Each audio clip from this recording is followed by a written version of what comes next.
जय श्री राम। शंखनाद में आपका स्वागत है।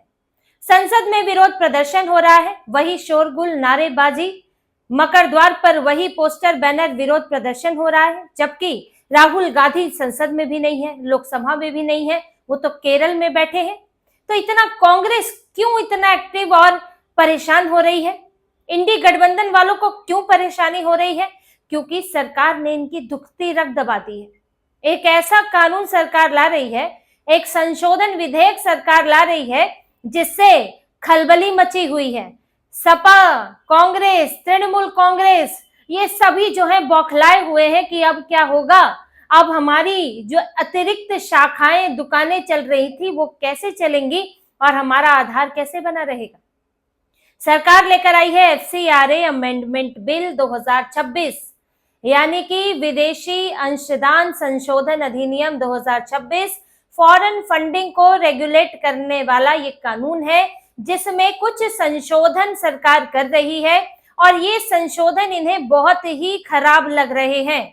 इनका कहना है कि ऐसे तो NGO काम ही नहीं कर पाएंगे, ये तो माइनॉरिटी इंस्टीट्यूशन यानी कि चर्च, मस्जिदें, इनके ऊपर तो बड़ी परेशानी आ जाएगी। विदेशी फंडिंग कैसे, विदेशी फंडिंग से जो यहाँ चलता है, ये अपना काम चलाते हैं, वो कैसे होगा? सरकार का नियंत्रण है, NGO को खत्म करना चाहती है, सोशल एक्टिविस्ट को खत्म करना चाहती है, तरह तरह के आरोप लगे हैं। बड़ी ही कुलबुलाहट है। केसी वेणुगोपाल सबसे आगे दौड़ रहे हैं। केरल के चुनाव है, कई चर्चों को मिलती है विदेशी फंडिंग। कांग्रेस से चर्च फिलहाल रूठे हुए हैं क्योंकि कांग्रेस मुस्लिम संगठनों के साथ, IUML मुस्लिम लीग के साथ है और वहां पर चर्च भी परेशान है इस आक्रामकता से जो मुस्लिम संगठन दिखाते हैं।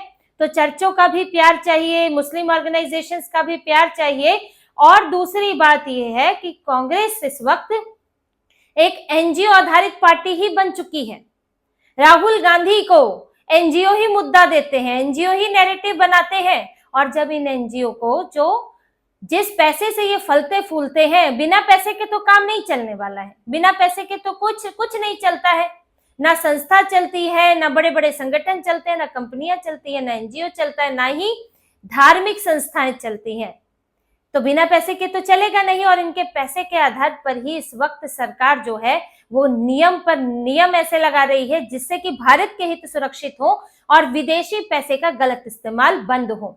ये नियमों में जो बदलाव होने वाले हैं, जिस पर इन लोगों ने रोना धोना मचा रखा है, हंगामा कर रखा है, ये बदलाव आप देखिए क्या है, फिर इन पर हम बात करेंगे और कैसे अब ये बदलेगा, कैसे कांग्रेस, सपा, इन सब पार्टियों के लिए मुसीबत आ रही है, खासकर कि कांग्रेस के लिए राहुल गांधी परेशान है, उस पर हम बात करेंगे। इसमें है कि विदेशी फंड पर पाबंदी लगेगी लोक सेवकों के लिए, यानी कि सरकारी कर्मचारी।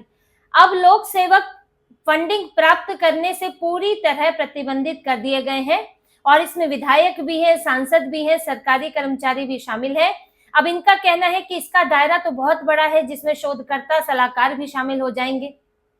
अब फंड ट्रांसफर पर भी रोक लगेगी, यानी कि कोई भी संस्था, NGO जो है जिसे विदेशी फंड मिलता है, वो किसी दूसरे NGO को या संस्था को फंड ट्रांसफर नहीं कर सकता, क्योंकि ये बड़े बड़े NGO जो है ये छोटे छोटे कई NGO को फंड ट्रांसफर करके अपने लिए इस्तेमाल करते थे। प्रशासनिक खर्च की सीमा लगा दी गई है। विदेशी फंड के प्रशासनिक कार्यों के लिए उपयोग की सीमा 50% से घटाकर 20% कर दी गई है। ये प्रशासनिक काम है, जैसे कि किराए के लिए पैसा देना, जहां पर इनका ऑफिस होगा उसका पैसा देना, या फिर वेतन का पैसा देना। प्राधिकरण का प्रावधान बनाया गया है। जिन NGO का पंजीकरण रद्द हो गया है या निलंबित हो जाता है, उनकी विदेशी फंडिंग और संपत्तियों के प्रबंधन के लिए एक नामित प्राधिकरण बनाया जा सकता है। इस पर भी इनको घोर आपत्ति है। देखिए, जिन संस्थाओं या NGO का पंजीकरण रद्द हो गया या उनका FCRA रद्द हो गया, लाइसेंस लेना होता है विदेशी फंडिंग के लिए, तो उनके पास जो विदेशी फंडिंग है उसका क्या होगा, उसका निपटारा कौन करेगा? इसके लिए एक प्राधिकरण बनाया जाएगा, एक अथॉरिटी बनाई जाएगी जो उसका निपटारा करेगी। अब इनका कहना है कि भाई उसके एसेट तो वो प्राधिकरण देखेगा, ये तो सरकारी अथॉरिटी हो जाएगी देखने के लिए, तो इनको इससे दिक्कत है। ये तो चाहते हैं कि खुली छूट मिले और उस पैसे को हम कहीं और ट्रांसफर कर दे, दूसरे NGO को ट्रांसफर कर दे। इसका रद्द हो गया है तो कोई और इस्तेमाल कर ले। तो ये इसलिए इनको इससे बड़ी समस्या हो रही है। ये जो 4-5 चीजें बदलने वाली हैं, ये बहुत बड़ी बदलाव होगा, बहुत बड़ा बदलाव होगा, जिससे इन एनजीओ के फॉरेन फंडिंग के इस्तेमाल पर नकेल कसेगी। पहले समझिए नकेल कसना जरूरी क्यों है, ये एनजीओ का आखिर गलत इस्तेमाल होता कैसे है और कैसे ये राजनीतिक पार्टियों को इससे फायदा होता है। एनजीओ देखिए, एक तरह से तो एनजीओ की तो छवि बहुत अच्छी होती है, गैर सरकारी संस्थान है, आम लोगों के लिए काम करते हैं और फिल्मों में भी दिखाया जाता है कि एनजीओ अच्छा काम कर रहे हैं। लेकिन अब एक लंबे समय से एनजीओ का इस्तेमाल, ये जो एक अच्छी छवि थी, इसी का फायदा उठाया गया और एनजीओ को सरकार के खिलाफ, देशों के खिलाफ, लोगों के खिलाफ इस्तेमाल करना शुरू हुआ।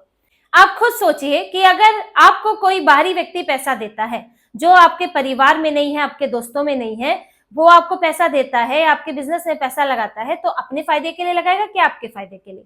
उसका अपना फायदा पहले होगा। तो ये जो विदेशी पैसा दे रहे हैं, वो किसके फायदे के लिए दे रहे हैं? यहां से फोर्ड फाउंडेशन, जो कि CIA जैसी अमेरिकी एजेंसी है, खुफिया एजेंसी है, उसके साथ काम करता है। फोर्ड फाउंडेशन कई देशों में इन सब एनजीओ के लिए पैसा देता है। बिल गेट्स का नाम तो जानते ही हैं, ये भी बड़ा पैसा लगाते हैं।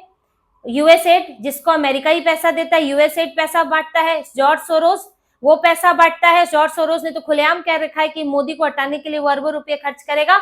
और सिर्फ बात मोदी की ही नहीं है, यहाँ कांग्रेस की सरकार थी तो भी किसी भी देश में सरकारें हिलाने के लिए और समस्याएं पैदा करने के लिए पैसा देते हैं। अब ये पैसा दे रहे हैं तो किसका फायदा देखेंगे? अपना और अपने देश का। अगर देश द्वारा प्रायोजित है तो आपके देश में गरीबी, भुखमरी, शिक्षा ये सब दूर करके इनको क्या फायदा है? तो ये जब पैसा लगाते हैं तो ये चाहते हैं कि आप उनके पैसे के अकॉर्डिंग काम करें, जो पैसा देगा आप उसके लिए काम करेंगे। अब भारत में आपने देखा होगा कि बड़े कुछ आंदोलन खड़े हो जाते हैं अचानक से। अरावली हिल्स को लेकर अचानक से हंगामा शुरू हो गया। जो कोयला खदान हंसते वाली, उस पर एनजीओज ने ये शुरू किया हंगामा और उसके बाद ये पॉलिटिकल हंगामा बन गया।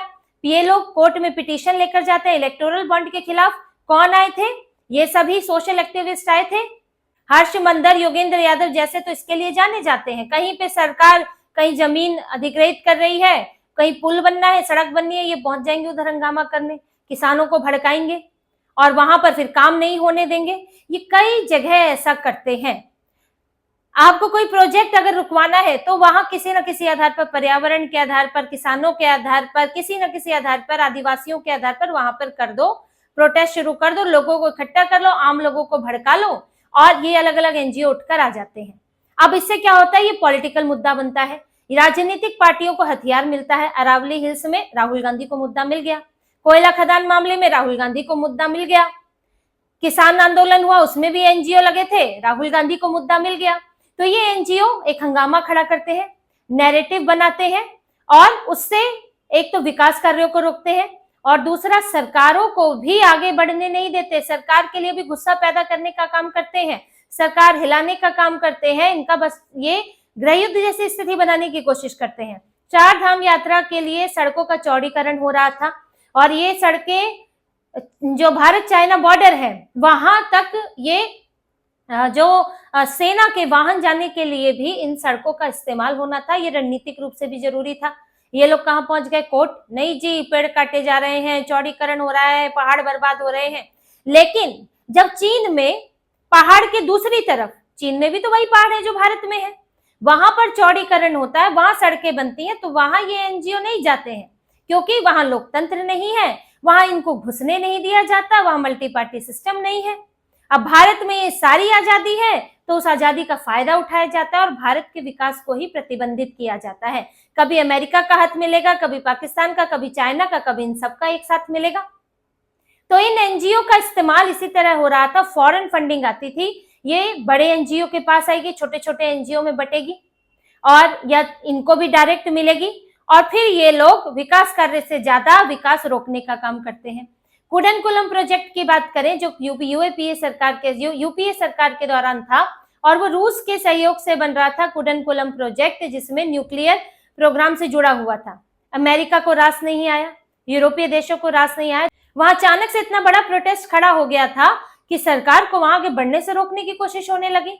वो समय था जब सबसे ज्यादा यूएपीए लगा था, सबसे ज्यादा यूएपीए जिसका आज विरोध कर रही है कांग्रेस, सबसे ज्यादा संस्थाओं पर, एनजीओ पर लगाया गया था। मनमोहन सिंह की सरकार थी और जब जांच की गई तो पता चला कोई फ्रांस का एक्टिविस्ट आके बैठा है, कोई यूरोप का, कोई अमेरिका का एक्टिविस्ट आके वहां बैठा हुआ है। आप कर क्या रहे हैं यहाँ पर? एनजीओ लगे पड़े हैं विरोध प्रदर्शन करने में। वहां के लोगों को समस्या नहीं है, लेकिन समस्या पैदा की गई। ऐसा कई जगह होता है। इसीलिए ये विदेशी फंडिंग को रोकने की जरूरत है, क्योंकि अगर आप भारत से फंडिंग लेंगे तो वो जो कंपनी आपको फंड दे रही है उसकी कुछ जिम्मेदारी होगी, वो भारतीय कानून के तहत होगी। सरकार से फंड लेंगे तब तो आपको बहुत सोचना पड़ेगा। राजनीतिक पार्टी से फंड लेंगे तो पता चल जाएगा कि भैया इनके लिए काम करते हैं। राजनीतिक पार्टियां डायरेक्ट दे नहीं सकती है, तो आप विदेशों से फंड लेते हैं और उसका गलत इस्तेमाल होता है। यहां तक कि ये भी इस्तेमाल हुआ करता था जिस पर सरकार ने रोक लगाई कि कोई एनजीओ शिक्षा क्षेत्र में पैसे ले रहा है और वो प्रोटेस्ट करने के लिए पहुंच रहा है एनवायरमेंट के मामले में, महिलाओं के लिए काम करने के लिए आप फंड ले रहे हो, आप प्रोटेस्ट करने पहुंच रहे हो कोयला खदान के मामले में। अरे आप ये कैसे मिक्स हो रहे हो? जिस क्षेत्र के लिए पैसा लेते हो उस क्षेत्र में लगाओ। सरकार ने इसके लिए भी रोक लगाई कि आप उसी क्षेत्र में काम करेंगे और वो पैसा उसी क्षेत्र में लगाएंगे जिसके लिए आप रजिस्टर्ड हैं। ऐसे नहीं है कि आप इधर उधर कूद फांद करके चले गए। और इसमें कांग्रेस को लंबे समय से इनका फायदा मिल रहा था। अब ये तो खुलेआम है कि योगेंद्र यादव, हर्षमंदर जैसे कांग्रेस से जुड़े हैं। हर्षमंदर तो पहले ही, ये तो सोनिया गांधी की टीम में थे। जब एक नेशनल एडवाइजरी कमेटी बनी थी उसमें हर्षमंदर को बैठाया हुआ था। और हर्षमंदर का दफ्तर जो कहा जाता है, एक कहने को वो एनजीओ था, लेकिन उसका दफ्तर था पूरा कॉर्पोरेट हाउस जैसा, एकदम आलीशान। तो कहां से आ रहा था पैसा? आज भी ये लोग यही करते हैं। हिंदू विरोधी, भारत विरोधी, भाजपा विरोधी, प्रो पाकिस्तानी, इस्लामिक एजेंडा फैलाएंगे, नक्सलियों को बढ़ावा देंगे, खूब यही सब काम इनका चलता है। इसीलिए सरकार ने ये सब रोक लगाई है कि विदेशी फंड पर जब तक नकेल नहीं कसेगी तब तक ये सुधरने वाले नहीं है। इसीलिए देखिए, किराए की बात है, किराया लिया, किराए में आप जो किराया और वेतन पर रोक लगाई है, इनका बड़ा पैसा इसमें जाता है। एनजीओ आपने बनाया, आप एक दफ्तर किराए पर लेते हैं, वहां पे कुछ संसाधन रखते हैं, कंप्यूटर वगैरह ये सब चीजें रखते हैं, एक बार आपने रख लिया, लेकिन आपको हर महीने किराया देना है और आपको हर महीने तनख्वाह देनी है। तो जो फंड आता है वो हर महीने बड़ा हिस्सा इसमें इस्तेमाल होता है, इसलिए उसे 50% से घटाकर 20% कर दिया गया है। अब आपके पास फंड इस्तेमाल नहीं कर सकोगे तो आपको कुछ तो संख्या घटानी पड़ेगी, आपके ऑपरेशन कुछ तो कम होंगे और आप जो है जरूरी चीजों में उस पैसे को लगाओगे। दूसरा, ये बड़े बड़े एनजीओ, एमनेस्टी इंटरनेशनल और कुछ बड़े एनजीओ हैं जो छोटे छोटे एनजीओ को पैसा बांटा करते थे, और ये मोहल्ले मोहल्ले स्तर तक एनजीओ खुले हुए हैं। तो ये समस्या कांग्रेस के सामने भी आई थी, लेकिन कांग्रेस के साथ दिक्कत यह है कि आज राहुल गांधी उन्हीं की गोद में बैठे हैं। सोरोस के संगठन से जुड़े हुए लोग इनकी भारत जोड़ो यात्रा में दिखे, जो सोरोस के इंडिया के हेड है इनके, ये विदेशों में उनके लोगों के साथ दिखते हैं, क्योंकि राहुल गांधी डायरेक्ट पैसा नहीं दे सकते। तो एजेंडा ये सोरोस का पूरा करेंगे और सोरोस एनजीओ को पैसा देगा, फिर एनजीओ भी कांग्रेस के एजेंडे के साथ जुड़ जाएंगे। ये ऐसे काम करता है। इसीलिए सबसे ज्यादा तकलीफ हो रही है इन्हें, कांग्रेस को, ये विपक्षी पार्टियों को, कि इनके एजेंडे को आगे बढ़ाने वाले, इनके लिए माहौल बनाने वाले एनजीओ की संख्या कम हो सकती है। कुकुरमुत्ते की तरह जो खुले हुए हैं ये अब बंद होंगे, और धर्मांतरण की समस्या जो इनके कारण होती है वो अलग ही है। ये धर्म प्रचार के नाम पर कई धर्मांतरण गलत एक्टिविटीज को उनको भी बढ़ावा देते हैं। तो इस सब पर बहुत नकेल कसेगी इस बिल से, और इसीलिए संसद में हंगामा हो रहा है, चुनाव भी अलग अलग राज्यों में, तो कई वर्गों को खुश करने की कोशिश भी हो रही है। पर फिलहाल सरकार इसे लेकर आई है और ये लागू होगा ही। इससे पहले भी 2020 में कुछ संशोधन हुए थे, अब भी ये संशोधन होंगे आगे, और भी विदेशी फंडिंग के गलत इस्तेमाल पर सरकार नकेल कसेगी और ये एनजीओ का, विदेशी पैसे का पूरा जाल जो है ये यहाँ पर खत्म होगा। तो इसी तरह की और खबरें और विश्लेषण आपके लिए लाते रहेंगे, हमसे जुड़े रहिए, सब्सक्राइब कीजिए, कमेंट कीजिए। बहुत बहुत धन्यवाद। जय श्री राम।